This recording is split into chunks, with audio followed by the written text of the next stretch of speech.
చాలా తీవ్రమైనటువంటి పరిణామాలు ఏర్పడేటటువంటి పరిస్థితి ఉంది. ఇజ్రాయెల్ యుఎస్ సహకారంతో జరుగుతున్నటువంటి ఈ దాడులు క్రమక్రమంగా మిడిల్ ఈస్ట్ మొత్తాన్ని కూడా ఆక్రమించేసినటువంటి పరిస్థితి. బహ్రైన్లో ఉన్నటువంటి అమెరికన్ బేస్ క్యాంప్ మీద అటాక్ చేసింది ఇరాన్. ఆ తర్వాత యుఏఈ, అబుదాబి, అంటే కువైట్ తదితర మొత్తం అన్ని ప్రాంతాలన్నింటిలో కూడా ఉన్నటువంటి యుఎస్కి సంబంధించినటువంటి ఏముంటే వాటన్నిటి మీద కూడా దాదాపు 125 మిసైల్స్ ప్రయోగించినట్టుగా ఇప్పటివరకు ఉన్నటువంటి సమాచారం. అంటే అబుదాబి కానీ ఇంకా మిగిలిన ప్రాంతాల్లో వాటిని ఇంటర్సెప్ట్ చేయడానికి ప్రయత్నం చేశారు. కొన్ని చోట్ల ఇంటర్సెప్ట్ చేయగలిగారు. కానీ అన్ని చోట్ల కూడా భారీ ఎత్తున పేలుళ్లు సంభవించాయనేటటువంటి రిపోర్ట్స్ వస్తున్నాయి. బట్ నెతన్యాహు మాత్రం ఎక్కడ వెనక్కి తగ్గేది లేదనేటటువంటి పరిస్థితిలో ఆయన మాట్లాడుతున్నారు. This is operation roaring lion అని చెప్పి దానికి ఆయన టైటిల్ కూడా పెట్టారు తమ అటాక్కి. ఇజ్రాయెల్ స్టార్ట్ చేసినటువంటి దాడులు క్రమక్రమంగా ఇరాన్ కూడా విచ్చలవిడిగా దాడి చేసేటటువంటి పరిస్థితి ఏర్పడుతోంది. అయితే ఇరాన్కి సంబంధించినటువంటి టాప్ లీడర్స్ ఎవరు కూడా ఖొమేనీ కానీ లేదా అధ్యక్షుడు కానీ లేదా వాళ్ళ యొక్క సైన్యాధ్యక్షుడు కానీ వీళ్ళంతా కూడా సేఫ్గా ఉన్నారు, హెల్తీగా ఉన్నారు అని చెప్పి అక్కడ ఉన్నటువంటి మీడియా సమాచారం అందజేస్తోంది. కానీ మొత్తానికి చాలా రకాలైనటువంటి స్పెక్యులేషన్స్ దీని మీద కనపడుతున్నటువంటి పరిస్థితి ఉంది.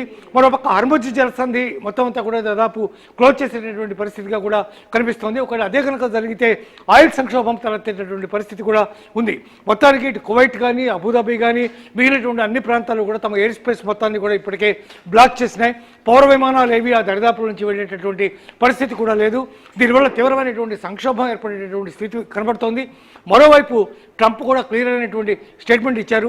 అణు ఒప్పందం ఎప్పుడైతే వాళ్ళు చేసుకోరో మాతో, ఎప్పుడైతే వాళ్ళ యొక్క అణు సామర్థ్యాన్ని పెంచుకోవడానికి వాళ్ళు ప్రయత్నం చేయకుండా దాన్ని ఆపేస్తారో అప్పటిదాకా వాళ్ళు ఇట్లాంటి శిక్ష అనుభవించి తీరాల్సిందే. ఆ మాట కనుక వినకపోతే మొత్తం ఇరాన్నే నాశనం చేస్తామనేటటువంటి స్టేట్మెంట్ ట్రంప్ ఇచ్చాడు. దాన్ని బట్టి ఎంత తీవ్రంగా అమెరికా దీన్ని పరిగణిస్తుందో కూడా మనం తెలుసుకోవాల్సినటువంటి పరిస్థితి ఉంది. ఒక వారం 10 రోజుల్లో కనుక ఈ వారు కనుక ఒక దారి కనుక రాకపోయినట్టయితే మాత్రం ఆయిల్ సంక్షోభం తలెత్తేటువంటి పరిస్థితి మాత్రం ఖచ్చితంగా కనిపిస్తోంది.